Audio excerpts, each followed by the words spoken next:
Cool. There we go. So we're live in the group. We're live on the podcast. It seems to be working. We'll go with that. So, Karim, Orbviz, what do you know? How's it going? Who are you? What are we going to be talking about today? Some pretty cool ninja-like stuff, I reckon.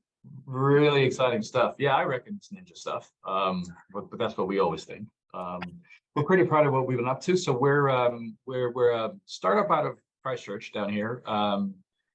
We an offshoot of another company, another startup called Orbica, and we spun off from Orbica June 2021.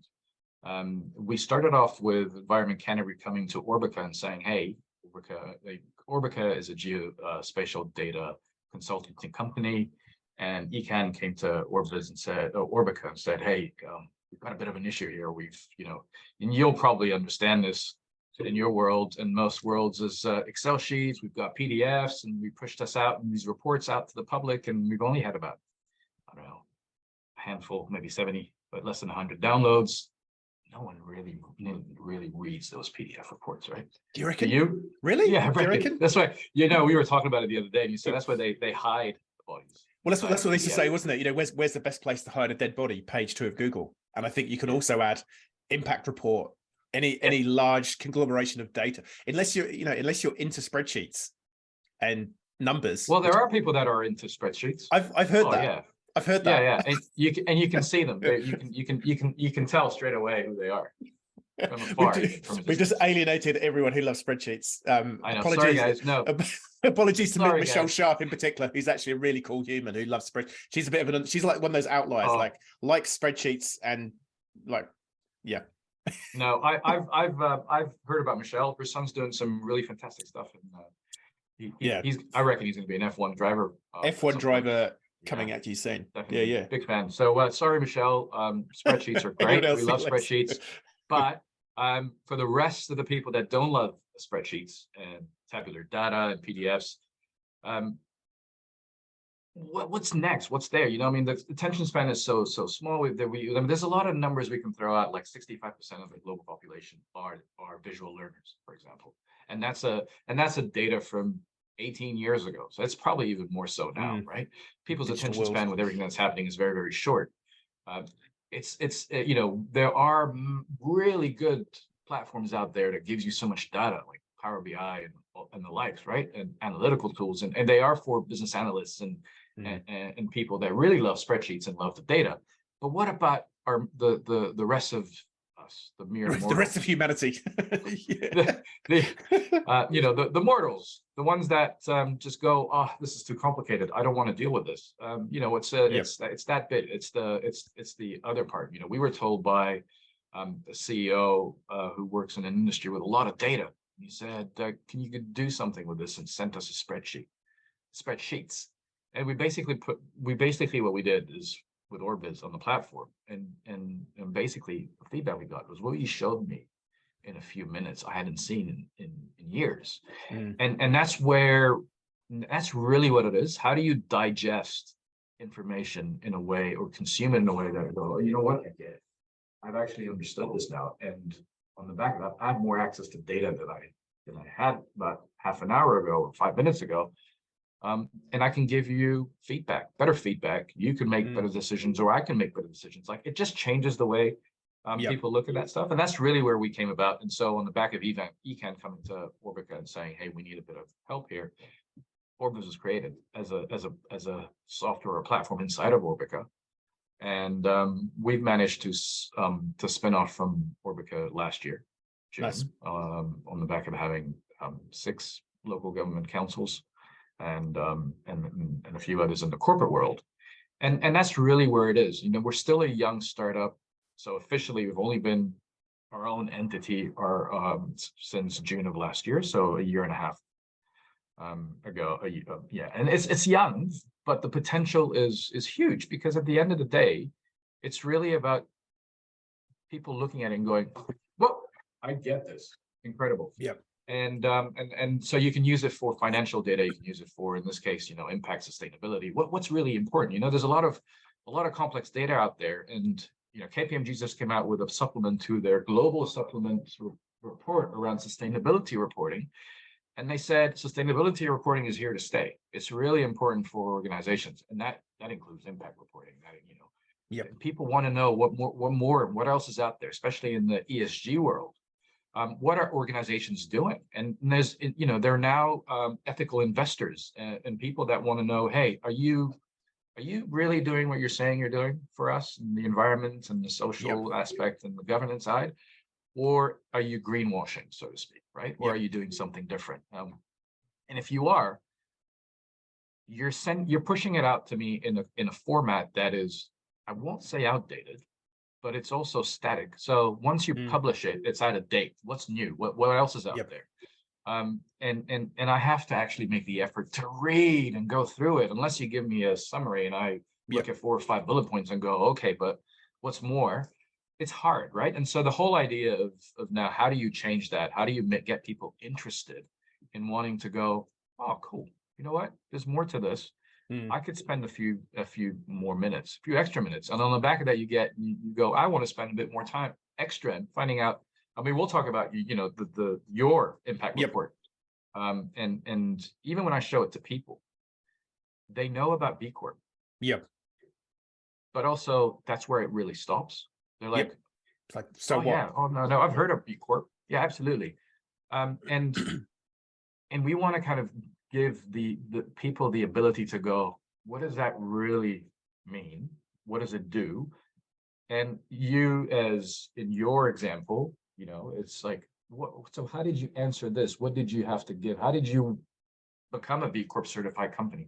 What does it mean to be a B Corp certified company? This could, in your case, as a B Corp, but it could be in general impact reporting around what else have you been doing? What does it mean? If you research and Google sustainability reporting, top 100 companies in the world, or anybody that's actually doing it, it's the same way. It's either on a web page or it's a PDF. You have to read it.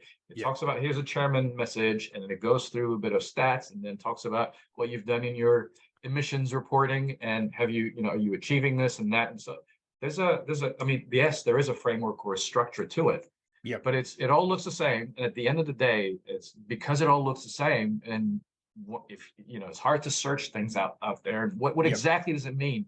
I want more as a member of a public. Give me more, get me to understand this. It becomes complicated when it's not that. And so that's where we kind of, when I show it to people, when I show a use case, especially when we go into conferences and we put it on a big screen and on a touch screen, people are really blown away, because they're like, oh, what about that bubble? Yeah. And that bubble, and what about that one here? And how is that connected to it? How have you done previously? And how did you answer that question? You know, every question in the assessment in your case is a bubble. And you can straight away see that in your case, community is where the most impact is for you. Right? But straight away we can see that. And straight away I want to go, what is that question? What is that question? How did you answer that? And I don't have to read through page 34 and then go back to page 5 and go back to 100, and, you know, and it's disjointed and I have to go to another website and come back, and you know, and that's tying things together, making things interesting, intuitive, and engaging for people. That's really what we're all about. And so that's how we came about. Nice. Yeah, I think it's you know, paraphrasing the quote badly, we're you know, drowning in information but starved for sort of knowledge. And I guess you're really trying to help cut through all the bullshit. And like you say, it's easy to bury data, or I think most people don't intentionally make, you know, impact reports or other big reports hard to read. It, like I say, that's just how we've always done it. That's a really interesting stat on visual. Like, I'm a very visual human. Like, if you tell me, it's like, but if I see, you know, when I used to sell medical devices, the training protocol, they used to call it, was see one, do one, teach one. And that's how I learn. It's like, I watch you do one, I'll do one, and then I'll teach someone. Like, I will learn all day long on doing that. But yeah, you give me a 50-page booklet to read with size 8 font. It's like, I mean, that's human nature. You know, and those booklets and that font and all that exists for certain people. Certain types, personality types. And that will not go away. That will not go away. And you want it that way as well. But what about everybody else? What about, you know, especially now where the world is actually changing, shifting. The consumption of data and news and everything, it's all very different to what it was 10 years ago and 20 years ago and 30 years ago. And so now how do you change that in a way that you don't really we don't want to disrupt it completely, because people get scared of the word disruption. But it's that transition into, it's the same data. We're not making stuff up. It's the same data. Just in a different way. way. Publishing it in a PDF where, we're being transparent because it's published, but no one's actually reading it and connecting with it. And we're changing that. And so that's really where it comes down to. And we work with local governments, and the local government works really well because, they push out hundreds of pages of reporting. Here in New Zealand, it's every year there's an annual plan that goes out and tells the public where we're spending your money the next year. But it's a 3-year cycle. So every 3 years there's a long-term financial plan that comes out. And that actually shows you, well, it's 200-300 pages, in some instances 400 and it's legislatively driven. And so they have to actually push it out to the public with so much information in there. And then they push it out for a month and go, member of the public, please give us your feedback. And here's where you can consult. We want you to consult on this document. Give us your feedback. And then we hear this across the board over and over again, that we don't have enough people reading it. You can only measure, have they actually done anything with that PDF by the number of downloads. Yes. But okay, have they downloaded it? Great. But have they actually read it? Did they understand it? Did they share it with somebody else? Did they take any action? Yeah. Did they take any action? And then you go, okay, based on the downloads and the amount of submissions doesn't really fit. And so what's different? Why not? And it's not that the councils in this instance are not being transparent, because it's public data, but it's the format, and it's the angle that it's pushed out in. And that's where I think we're slowly seeing a shift. So we managed to bring on 7 New Zealand councils on board who are presenting their financial, in this instance, it's the spend. Where are they spending taxpayers' money over the next 10 years or a year or 2 or however it is, in a way that the public can understand. And it's been really good, because on the back of that, how do you measure success in something like this? Well, it's by actually understanding, which is the analytics that sit in the back that go, where's your ROI? And it goes, okay, well, you know what? You had about, and these are actual figures, by the way, from a less than 100-page download of a document, less than 100 download of a document, to 4,000 sessions, 30,000 page views, and an average user spent 4.5 minutes on the platform. That is a long time for people to go, whoa, where are you spending my money? And the feedback we got from the public was, thank you for bringing that data to life. We now have better access to data we didn't have before. It's the same data, by the way. This is not new data. It's the same in a different way. But it's instead of being published in 1 to 300 page PDFs, it's actually on a platform where people can interact, and it's intuitive and engage with. And they said, we can give you better feedback. And then on the back of that feedback, you can do better things with it. So it's a real positive feedback loop, isn't it? It is, at the end of the day. And it's just a little shift. And one of the things we're seeing a bit of right now is the status quo is a bit of an issue, right? Because things have been done for decades in a certain way. And people go, okay, well, you know what? We've been doing it that way. It's not really high on the priority and so on. But we're seeing actually bit by bit, the more people start shifting and others see what others are doing, they go, actually, there is a better way out there to do things, because we're getting better engagement and feedback, and our data is being understood. So I mean, we're pretty passionate about what we do, and we're pretty confident that more and more people will start to push out data in a completely different way.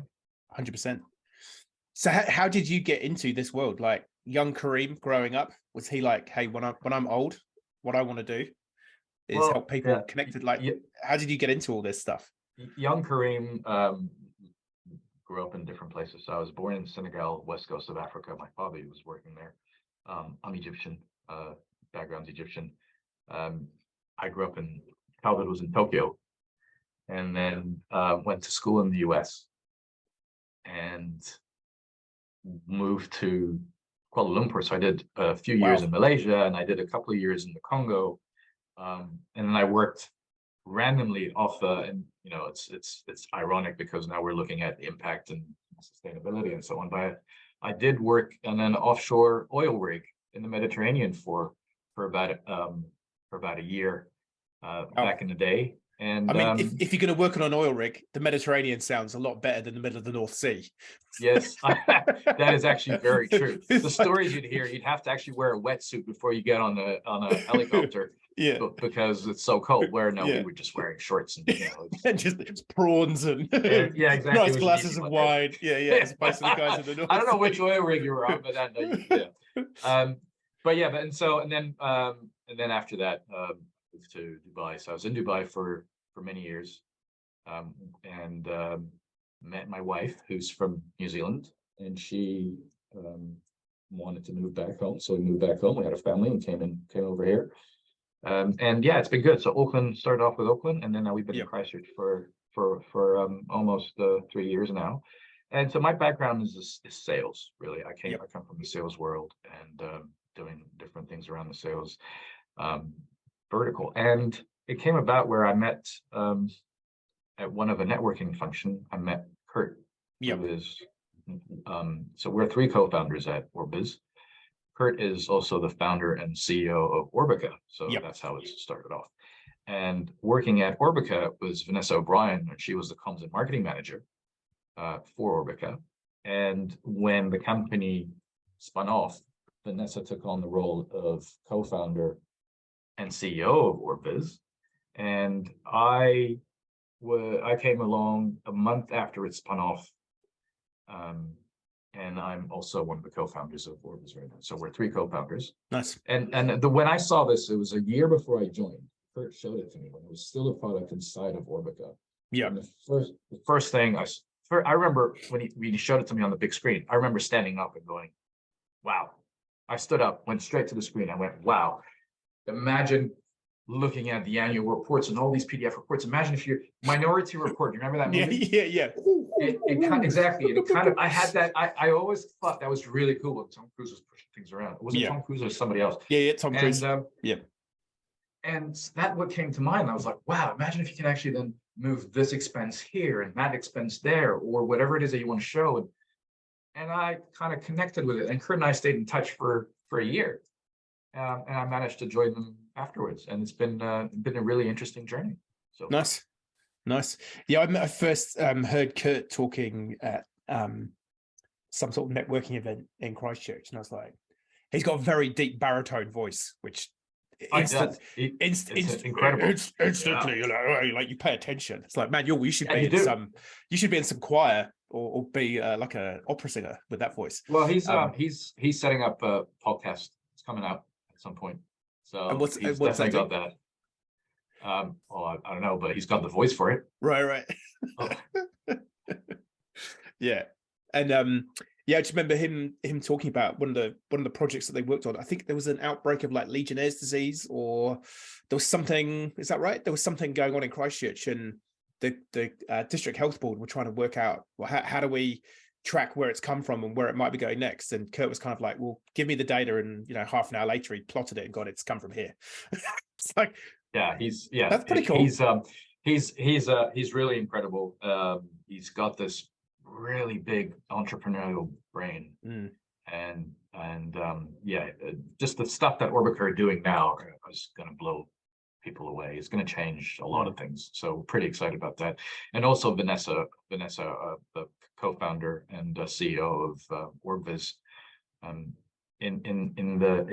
she's so good at the communication side of things as well. And it's what you need from a platform like this. How do you actually communicate this, right? And so it's actually taking all that, everything and we've got a really good team now, and it's taking all that all the skills and putting it into a platform that actually works for everybody.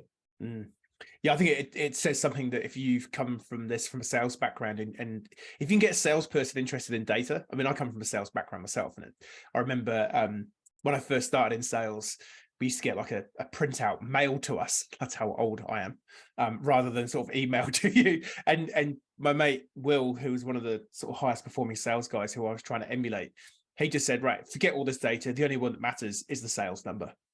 And it's on the back page. So he was like, just throw away all that rubbish. That's the only number you need to know. And that's like, that works for me, because all this rest of the stuff, I'm not that interested, to be honest.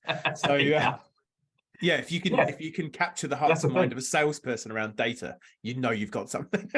Yeah, well, and that's the thing. I mean, there's so many, I mean, like I said, I come back to Power BI because they're an amazing analytical platform. A lot of people tell us, but how are you different from Power BI? Mm, We go, well, we're actually very different because we don't want to play in that field. Absolutely not. They're an incredible analytical platform with analytics and all that and graphs that come out of it.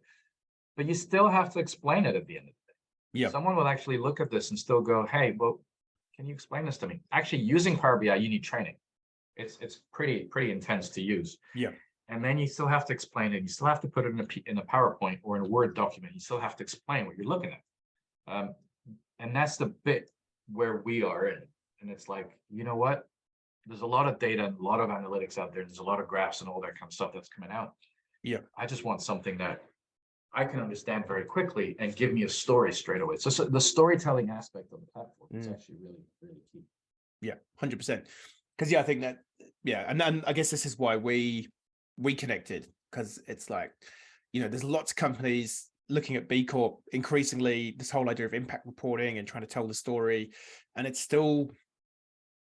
can still be quite clunky, and it's impersonal, and it's here's a screenshot, or in our report, here's a table showing how our carbon emissions have varied over the last 5 years, and it's like, I don't know, or there's a bit of a graph, and I don't know.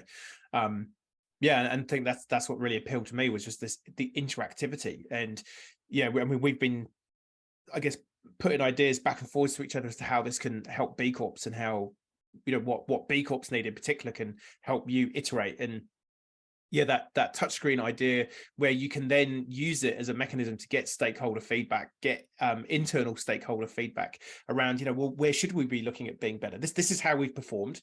You can look at how we've been performing over time. You can see the snap, because like I say, that the challenge with a lot of static impact reporting is, it's like, this was the snapshot on the day that we chose the snapshot, whereas this is gives you that ability to make it more dynamic if you're keeping your data up to date, but also lets you do that comparison in a really easy way, rather than, well, again, like if you've got a static PDF, it's like, well, I'm going to have to copy and paste this data to match it against the data that I want to match it against, rather than kind of actually just be able to go, I want to compare that and see what's going on.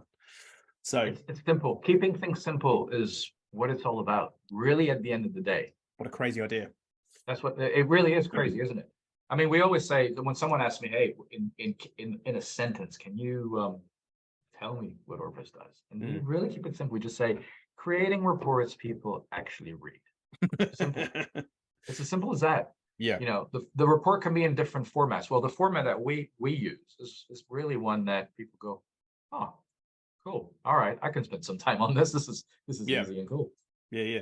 Well, maybe now would be a good time, if you can share your screen. For those of you who are listening to this on a podcast without the video, I'll try my best to explain what you're seeing. But for those of you who are watching this live in the group, there's a couple of you by the looks of it, or if you're watching this, I think on Spotify or other platforms where you can see the video.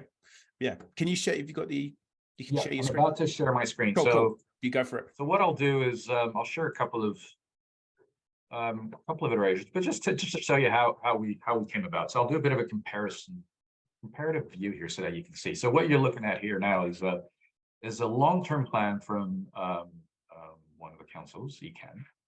It's really pretty pictures. I mean, look at that. Canopy area is really nice, and it's the same thing. There's a lot of effort that goes into this, but what's next, right? And nothing against ECAN, by the way. I mean, they're great. We love working with them. And every other council we talk to, it's the same thing. You go on, and it's a PDF report, and it's the same with corporations when they push out their annual plan. It's the same thing with other entities when they push out a sustainability report. And what I'm doing now is, how many pages is it? We're on page. How many? 325. 325. Yeah. I mean, like you say, I'm looking at this. I scroll through. I like the pretty pictures. I see a revenue and expenditure table. I'm like, look, I trust you. Your ECAN. I'm sure you're doing great stuff with my money. Yeah, absolutely. And that's the thing. I trust you. You're doing stuff with my money. but how much do I trust you if I don't understand your data? Yeah, well, and that's the thing. Yeah, and it's like, well, I don't have the time. I'm not a data person. I don't like numbers per se. I much prefer pictures, stories. Yeah. Yeah, so, yeah, absolutely. Like, right. there would be no way. Yeah, literally, how many people have read all? I would hazard to guess that not even the person who wrote it actually read all 325 pages. Well, no, and that's true, but it's a lot of it has to do with because of legislation. So that's the key part here. Legislatively, councils have to report on their in the annual plan and long-term plan with as much information as they have to, and it's the criteria are set. And then it's a ticking the box exercise, really. And it's just human nature, because then you have to focus on the next one coming out the year after, and other things that are happening and so on. So how do you actually take the key parts and want people to kind of digest that, right? So if you're looking at one, we're looking at here as a portfolio, water and land. There's there's different programs inside that. There's working together for healthy water and land, monitoring and understanding our environment. What else can you do with this, and so on. And then you kind of go, right, this is where your revenue and expenditure is. So this is where we're thinking of how we're going to make the money in this particular portfolio. So there's like general rates, targeted rates, grants, and so on. And then the expenditure. So these are the different portfolios or different programs inside the portfolio. And this is on a year by year up for the next 10 years where the money is going to be spent. To be able to really understand what that is, you have to really go inside the document and then go back up again, read, and so on. And then you get into the next portfolio. It's hard, right? And so what we've created is what you see here, and this is hang on. You need to go ta-da, and a bit of a like drum roll, and then ta-da. Okay. I'm ready. You ready? Drum roll. I do this for a living, and then ta-da. Ta-da. Here we go. Right. So very easy again. And then this may or may not be the best sort of use case to show all the features, because there are ones that came after that. But I'm just showing you the eCan one because really it's where Orbviz started, was around the eCan need for something different. It's just a great way of just showing the difference between like a 325 page document versus. So for those of you, if you're tuning in, listening to the audio, please go and check out our YouTube channel, like and subscribe. You know how it works. But yeah, basically what was a 325 page long PDF document is now we're looking at basically an opening tab page with a home view where there are different sized bubbles on a screen, and basically the bigger the bubble, the bigger. I'm guessing it's a revenue number for this case, is it? In this case, some is the revenue, yes, but also it could be bigger the spend. Right. So it's a financial based. As long as you have a numeric aggregate to it. Yeah. It's not financial. It could be also impact. It could be greenhouse gas emission. It could be FTEs. There's so many other. As long as you've got a number that you can show. But for this one, it's money. Basically, is what we're tracking. In this instance, it's money. The bigger the money. Yeah. Right. Show me the money. The bigger the bubble. The bigger the bubble, the bigger the money, right? We're just Tom Cruise quotes all day now. Minority Report. I know. Jerry Maguire. Maybe I should reach out to Tom and say, hey, can you be the face of Orbviz? Or can I just sample "Show Me the Money," and then every time you press the button, it goes, "Show me the money." Get a little video and go, "Show me the money." Thanks, Tom. All right, now that we have Tom Cruise on board, I think we're good. Yeah. So what we're looking at here is basically the standard format for Orbviz, right? On the right-hand side, like you were mentioning, there are bubbles.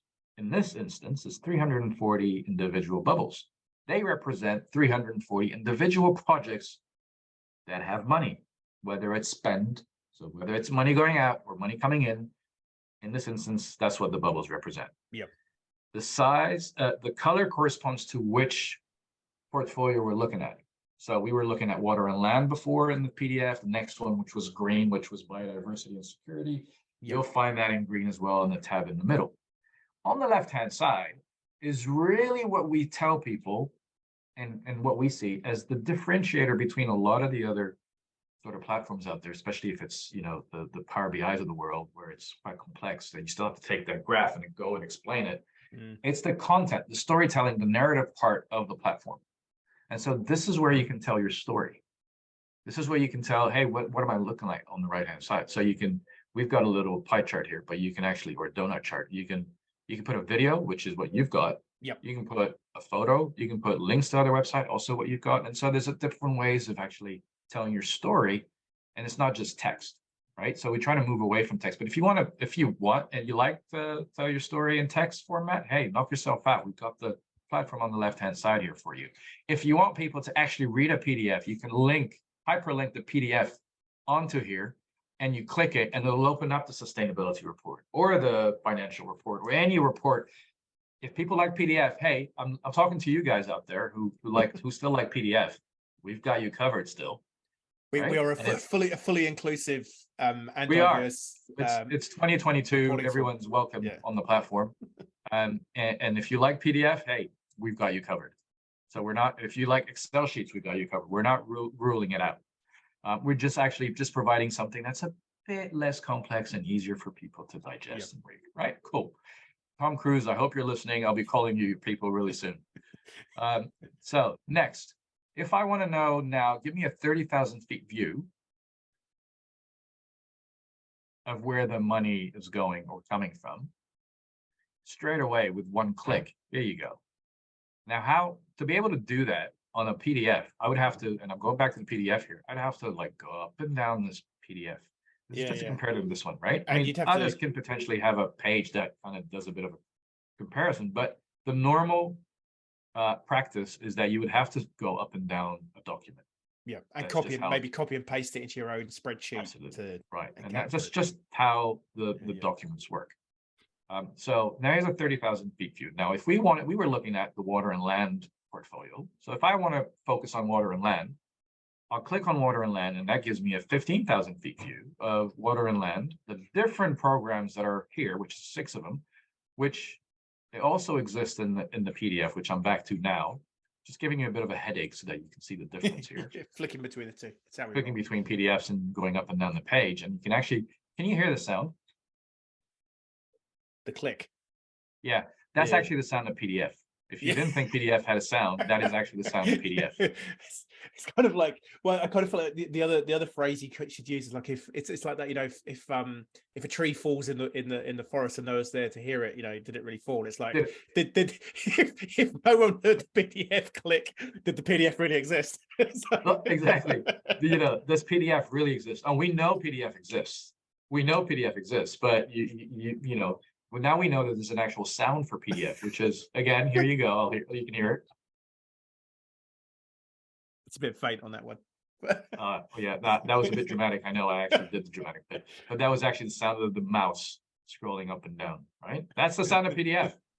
So you heard it here first, people. You heard it first. Here's the sound of PDF.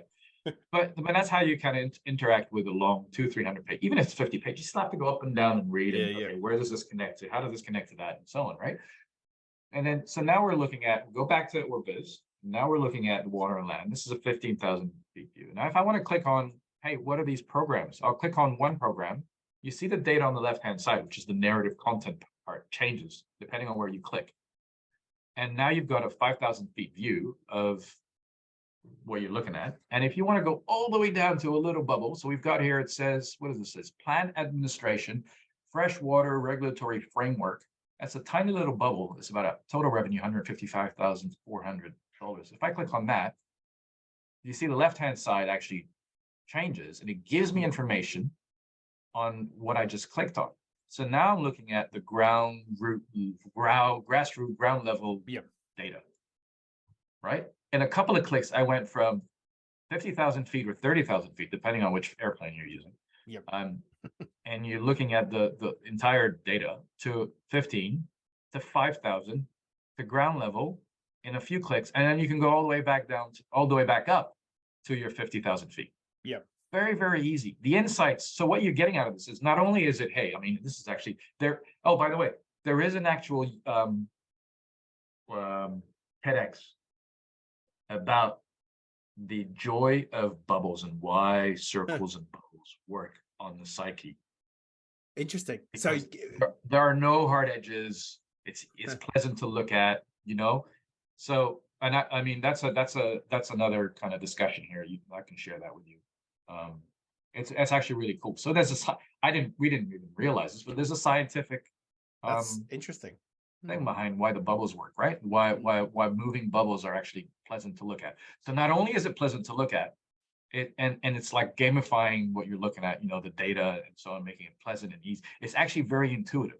You're looking at this. Is anything difficult in this? You can basically highlight on any of the bubble and it'll give you the data you need, or you can click on it, and on the left-hand side you'll have the story, and you can link it to anything you want. So, for example, bus services in Christchurch, which is the largest bubble out of 340 bubbles. If I click on that, it says total revenue $71,687,138. And it tells you about the bus services in Christchurch. That is actually represents X amount to the total budget and so on. And there's all this data that you can put. They kept it in text, but you can put a video explaining it. You can link it to another website if someone wants to. If you want to tell a bigger story, you are in charge of the data and the narrative, and the end user is in charge of the journey that they want to be on. Right? And so what you see here, that's basic standard Orbviz. What in the particular instance for ECAN, because it's a regional council, there's about 10 councils in under ECAN. So you'll have different people living in different councils. So if I type in, and I won't type in my address because this is going live, I'm going to get some visitors, but I'm just or let's say just a random.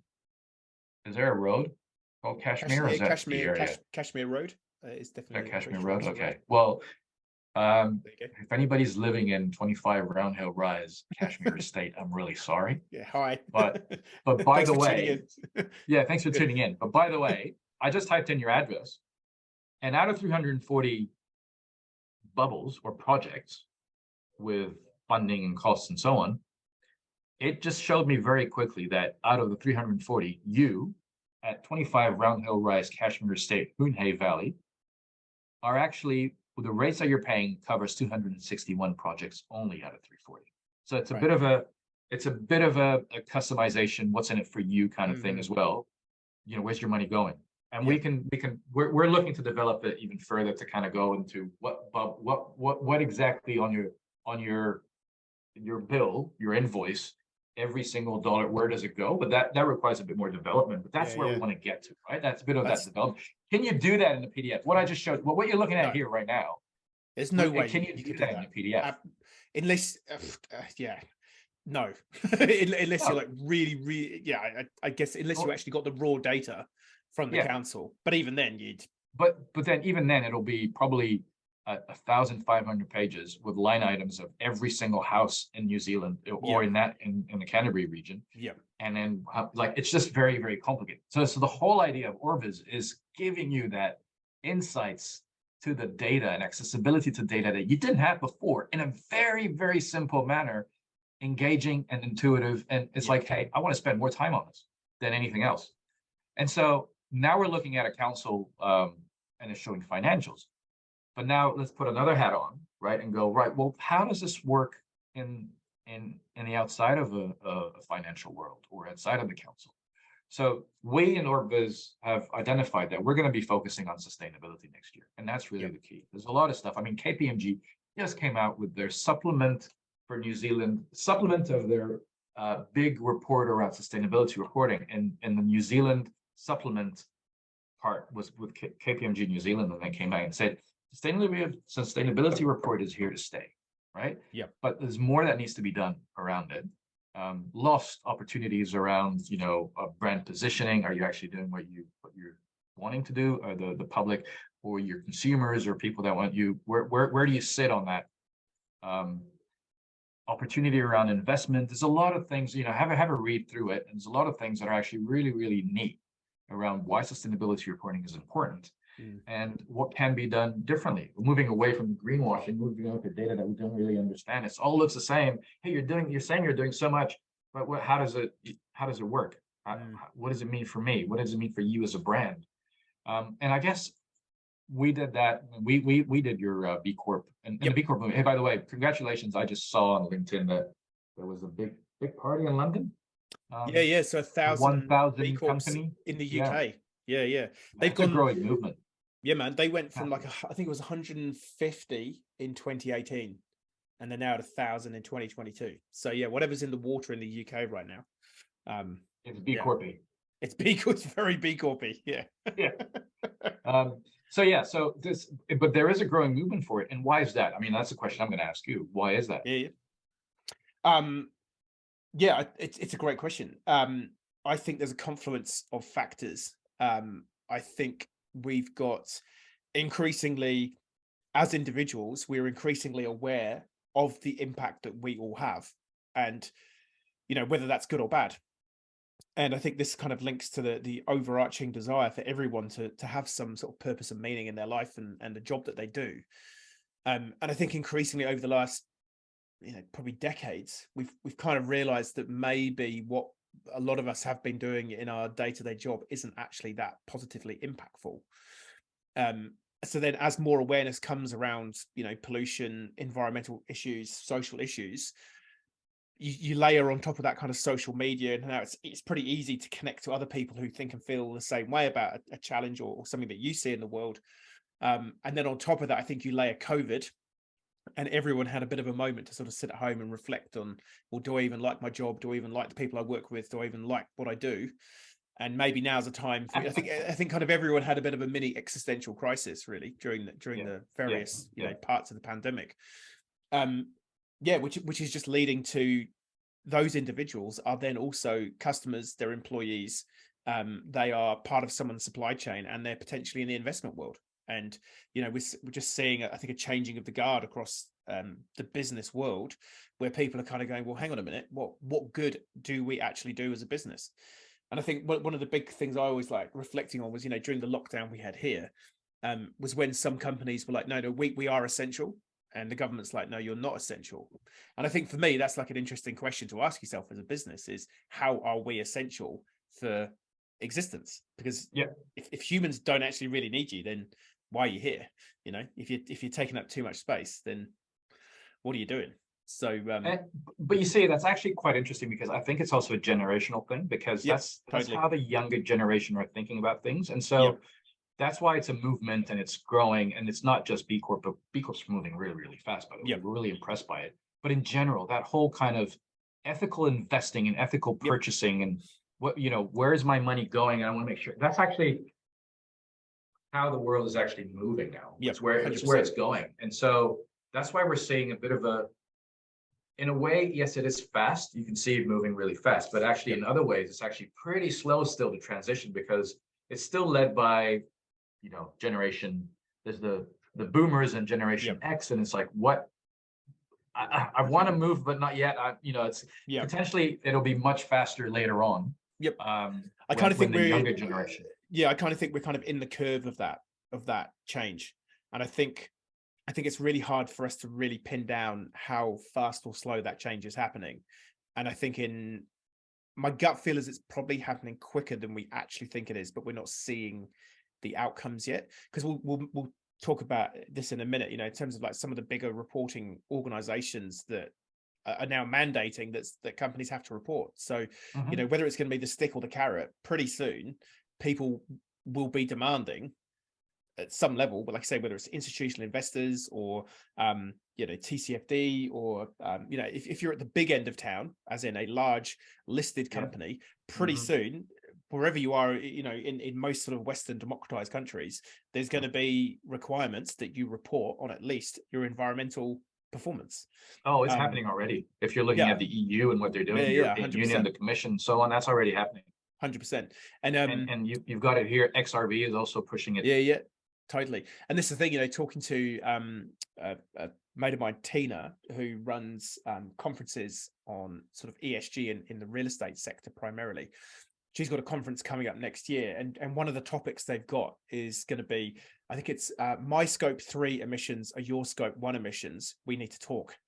And I think this is what people haven't necessarily factored in, is if you are, Bob the builder, or I don't know, Penny the plumber, and you're a small to medium business, but you're part of a large company supply chain, in the not too distant future, that large company is going to start going down its supplier list and going, okay, well, Bob the builder and Penny the plumber, actually, we need to know what you're doing. Like, what are your emissions? Because we are having to report across all our emissions, and you are a part of our emissions. So I think, it's linked. Absolutely. Yeah. No one's going to be immune from it. Yeah.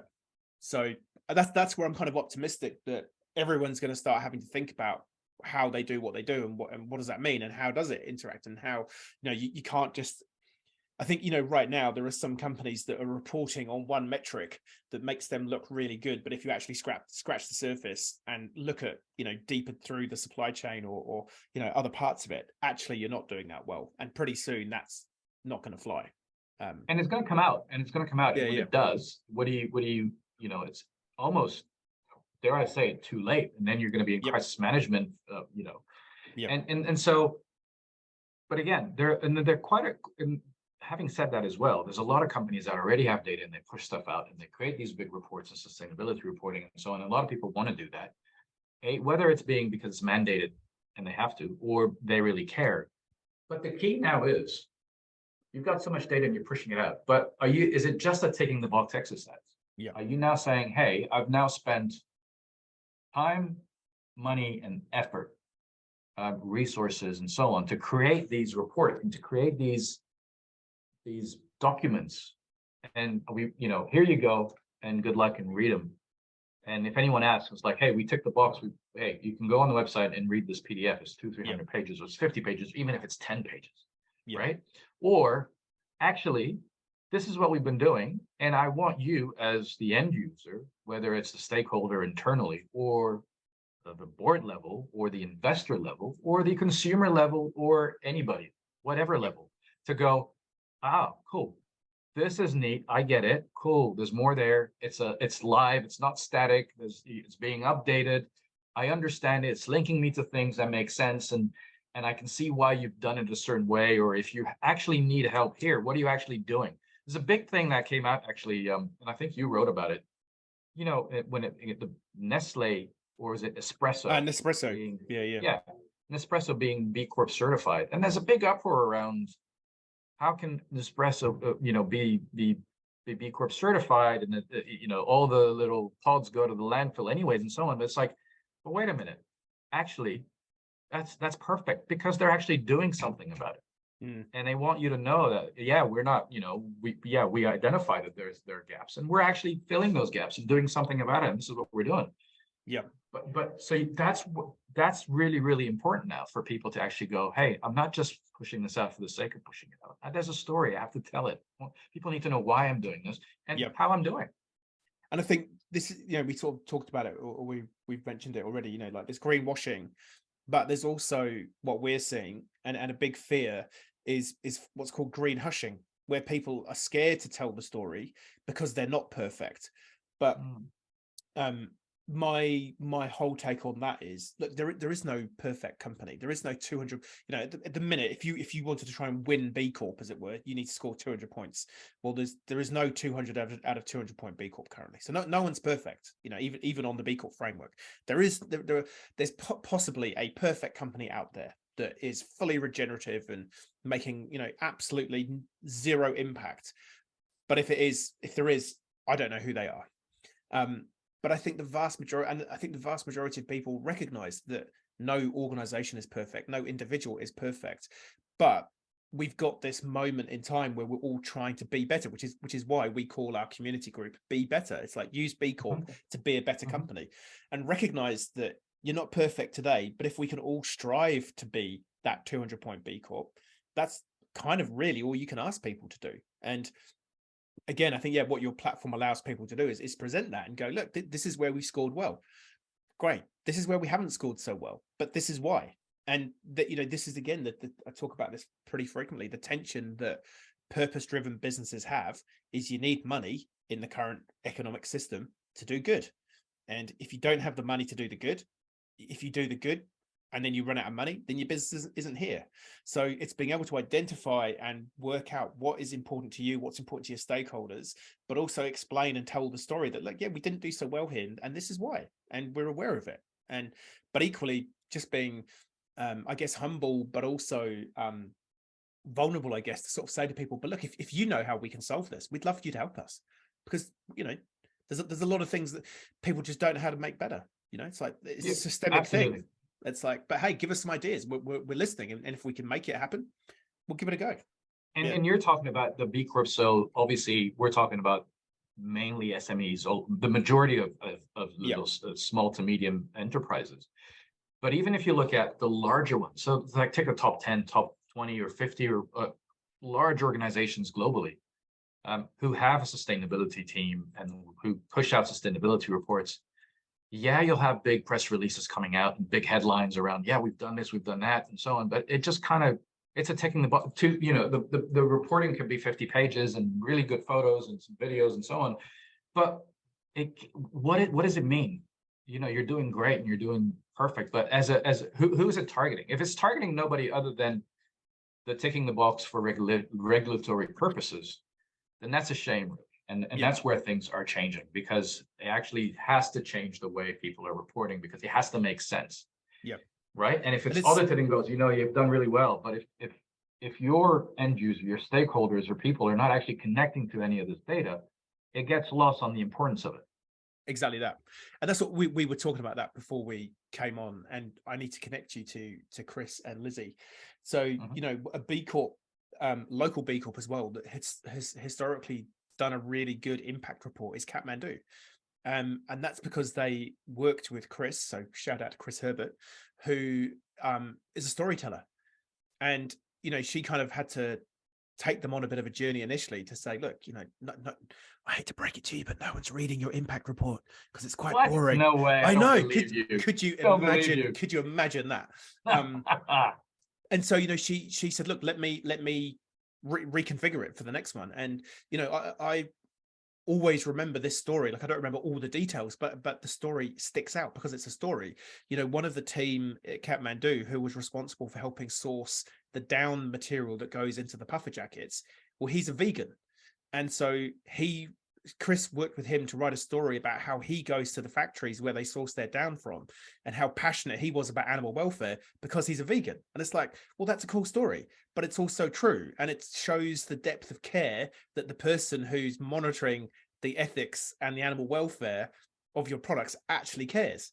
And that whole, the story of the tension about I'm a vegan and it hurts me to see animals being used to make a product, but I'm the best person to monitor that because I actually really like, that's a cool story. And people will understand that tension, as opposed to we source X amount of, you know, down product from this factory. The factory's really good. And we have this guy who looks after it to make sure that they're nice humans.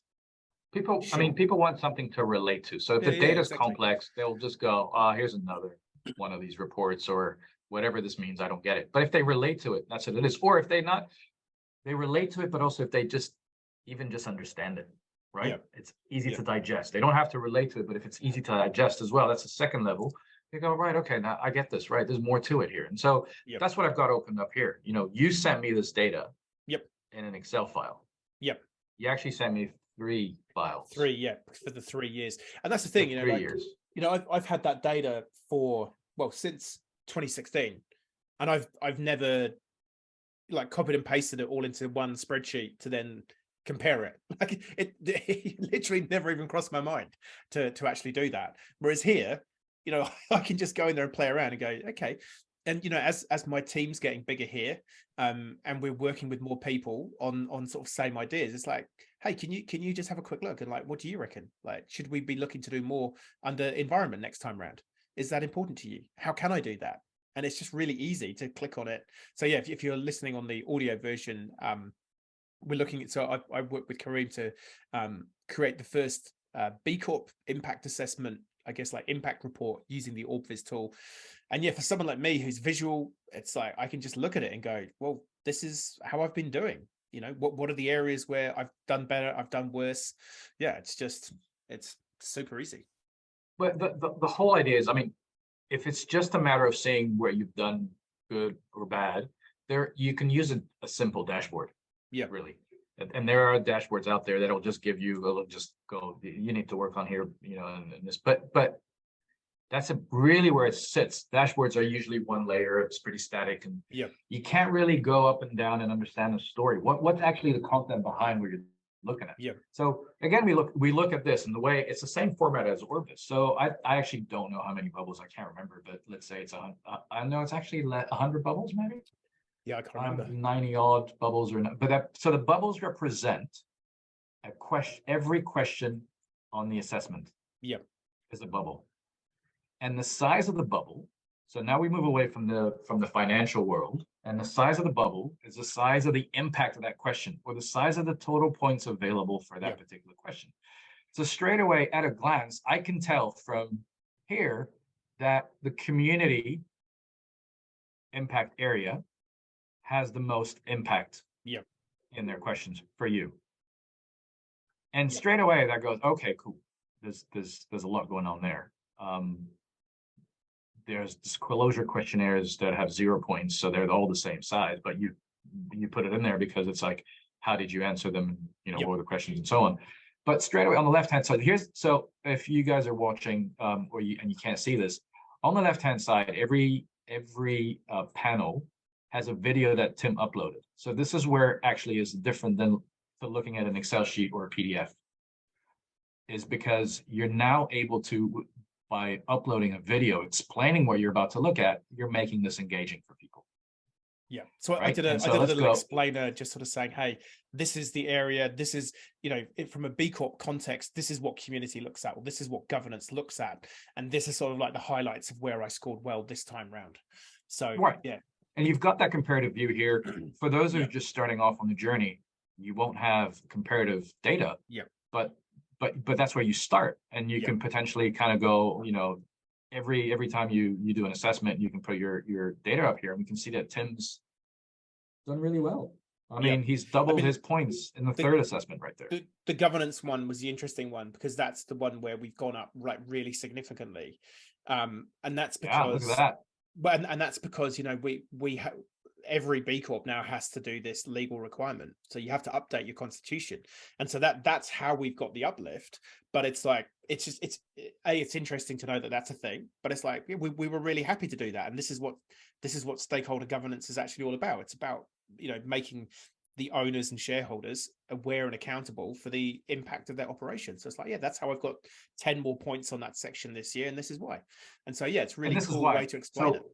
That's the key thing. You just said, and this is why, because if I click on governance and it shows me that you actually increased almost 4 times than you did the previous 2 assessments. But why? How did that come about? So if I click on the largest bubble, which has got a total points available of 10, which you got 10 out of. If I click on that, it actually tells me the story. So it actually tells me on the left-hand side, here's the question, and that's how you answered it. So great, perfect. If you wanted to add a graph or a table or a video or something else, or a link to another website, you could.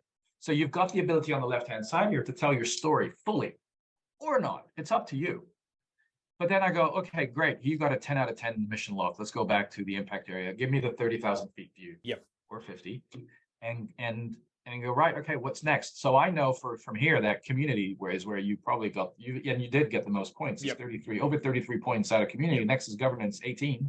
So if I click on community, it opens up the next level of the hierarchy, which is economic impact, civil engagement and giving. And this is where you can, you know, if people don't understand what local economic development is, this is where you can actually explain what that actually means. So if you wanted to, and then every bubble on there is a question that you had to answer. And so, and the way we've actually, so let's click on local economic impact and its commitment to local communities. And how we know that you got 100% is because we can also visualize it in a way. So we've actually highlighted the bubbles that you got 100% on. So the questions that you got 100% on, we've highlighted it. We have a green halo around it, and it's pulsating. So now at a quick glance, not only can you see the full report, but you can really quickly now go, right, so he's got 100% on these questions. What you'd also do if you wanted is actually flip that around and go, right, the ones that he got less than 50 or 0, we could put a red halo around it. And that's where those are the areas that you need work on. So you're in control of all of that, but you can present it in a way that people can very quickly make sense of it. So if I click on local economic development commitment to local communities, you straight away, I know you got 100% because it's got a green halo around it. And I know the question that was asked, does your community have so-and-so? And you said, yes, we've got this and that. Perfect. That's your 10 points. And I can very quickly go back out and go, what else have you answered? Where else do you need work on? And so on. So imagine if you're a large corporation with people questioning why you've actually been certified. And I have to, if I actually went online and the Nestle B Corp assessment is, I think, 300 to 400 pages on a PDF. Yep. And Espresso, so it's Nespresso. Yes, Nespresso. That who's going to read that? Yeah. It's hard. But so if you Yeah. can present it in a way that people go, right, okay, let's just spend some 5 to 10 minutes on this and really read and understand it. That's we can get insights and see where things are going very, very quickly. And what else you can do here is on the left-hand side is actually you've got here and you've got it. You click on here on the left-hand side, and it'll open up the area where you can read your ebook. If you want to listen to Tim's podcast, click on the link here. It's all in the same platform. Yep. So you're in charge of what you want people to read and see, and they can actually choose where they want to click. Yep. So that's really what it comes down to is taking all these reports and making it really engaging for people to go, cool, I get it. Perfect. This is what I think of you, and you're actually doing really well. So I'm going to buy your product, or I want to do more business with you, or let me invest more money into you because I know where you're headed. Yep. Nice. Yeah, it's super easy. I mean, like seriously, if I can use it, then this platform is for anyone. It was super, that's actually really true, guys. It was, the thing that took the longest to get this up and running was me just your videos, providing the videos to Karim and sending the data through. But I was just so busy at the time. And like it's super easy to get the platform up and running. And that's the whole thing. So it's B Corp. It could be sustainability reporting, impact reporting, risk reporting, anything that you've got so much data on, and you're like, oh my god, I don't have enough time, and I have to publish this by June, July because of auditing and all that. Well, you know what? This is actually a live link. You can update this at every day, once a month, once a week, or once a year. It's up to you. Yep. But you're in charge of that. Super easy. Yep, absolutely. So we'll stop the sharing there, get back to so people can see what you look like. So the future of impact reporting, like you say, KPMG, we'll get a link to that KPMG report. As we were saying, XRB, the External Reporting Board, I think I was talking to a few people this last week just about impact reporting, impact measurement, all this stuff. Like say in the EU, certain parts of the US, like this stuff is there already, and there's always this lag for New Zealand, perhaps more so than Australia, but it's coming. And we've got a couple of clients, who might even be in the group, where the reason why they've come to us is because someone in their supply chain has said, hey, we want to know what you're doing. Like, we want to know what's your footprint, like what's your social environmental impact. And that's why we're like, you should maybe have a look at B Corp because that might help. But to be able to quickly be able to demonstrate, I think there's so much potential for a company to be able to just efficiently and effectively say how and why it's doing what it's doing and get that engagement. And we literally just connected before the call and we're like, storytelling, that's the next piece that you need, and we'll connect you with some people after this, because then you've got a really, really powerful tool. It's absolutely. So the actual content of the storytelling, that's really that's what key. I mean. Yeah. And so the platform, we've always said we're a storytelling platform, because that's what it is. At the end of the day, you're actually telling your story. As much data as you want, it's complex, but we're actually taking that complex data, pushing it out in a storytelling format with engaging visualization. That's where it comes down to. And it's the old thing, isn't it? A picture paints 1,000 words. It's like you're literally painting thousands of words. Well, and moving bubbles paints even more than that. Yeah. So just quickly on the bubble stuff. So so it's pleasing on the eye. It's like a safe. That's basically why the bubbles work. We'll find that TED talk. We'll put a link to that as well. It's easy to visualize what's big or what's small with bubbles, right? I mean, you can have it in squares, you can have it in chocolate bunnies if you want, but bubbles make a lot of sense. And again, I come back to the point. There's an actual TED talk on the joy of circles and bubbles and why people connect with that. Yeah. Right. And so we can share that as well. We'll get a link to that and put it in the show notes. Absolutely. It's like why bubbles? Oh, this looks fun, but it's actually not just it's fun because it's easy to see, but it actually, on the back of it being fun, you're actually getting a lot of insights from that you wouldn't be able to do unless you read PDF documents or you read text on a website, but you had to do a lot of the work that you probably just go, this is too hard, I'm not going to do it. I'm just going to, I'm done. And you're flipping through Netflix. Yeah. Super cool. Well, Yeah, mate, look, I that's think there's a lot going on there. yeah, There's a man. lot that can be done.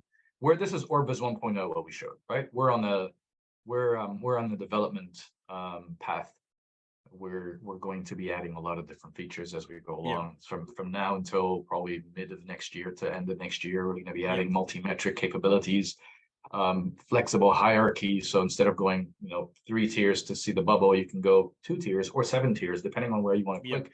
You can split bubbles into more data, more bubbles. So split a bubble into more bubbles and keep going until you get to what you need to, or the capability and the ability to do that if you yeah. wanted to, right? Nice. Having analytics on the back of that. So if you want to know, hey, how many people are watching, which bubbles are they clicking on the most, which part is more interesting for people, which area, how long have they stayed on, where have they come from, where have they shared this to, Mm, we'll be able to give you analytics on the back of that. That's mainly where the ROI comes in as well, yeah, around why would you invest, other than showing it in a way that everyone can understand. Is like, what are you getting on the back of that? What's the engagement? What has yeah, it been like? People yeah, understanding it. Potentially then we can tie it in with, then you can go, hey, have my sales increased or my revenue? Are yeah. people more interested?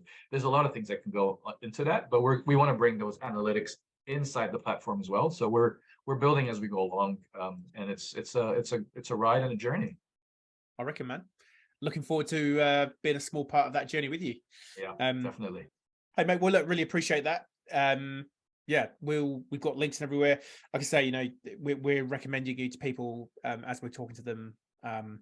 Yeah, if you are a B Corp and you want to see if this is for you, or any company that's reporting complex social and environmental data, and you want to do it in a really cool way, Karim's your man. And it's not just cool, it's useful. It's Cool and that useful. people will Yeah. actually do something with. You need to. I think there's a marketing angle around. We're not just blowing bubbles here. That's like there's Yeah, so we're not many. West Ham United. Oh, dearie me. Cool. Yeah. All right, mate. Hey, look, thank you for your time. Yeah, Yeah. it's been great.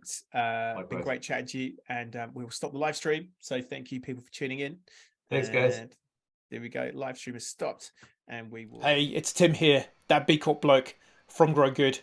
If you want more content on purpose, B Corp, how to do more good in the world as an individual or a business, then you know the drill. Hit the like and subscribe. Check out some of our other videos. They're probably floating around here somewhere. You know how it works. Thank you so much. See you next time.